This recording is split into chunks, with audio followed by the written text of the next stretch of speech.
In this video tutorial, I'm going to share to you on how you can fix the Windows Update error code 0x80d02002 on your Windows 11. So let's get started.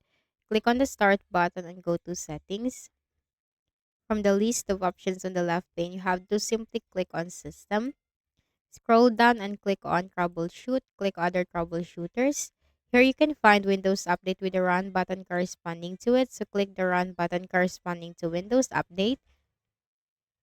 To run the Windows Update Troubleshooter, follow the on-screen instructions that will give you suggestions and recommendations in fixing the issue. Now, after running the Windows Update Troubleshooter, right-click at the Start button, shut down or sign out, and restart. And the next thing that we can do is to click the Start button and go to Settings.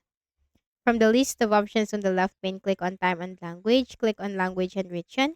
Make sure you have selected the right Windows display language. So click on the drop down and choose your display language. And also for the language that you are using for the language pack, text to speech, speech recognition, handwriting, and basic typing. That is also a great thing. And the country or region, also make sure that you are in the correct country or region and the regional format. And the last thing that we can do is to reset the Windows Update component. So go to the Windows search bar and type CMD. Click Run as Administrator. Click Yes for the user account control. Copy the commands which will be posted in the description box below. Control C to copy. And then Control V and hit Enter.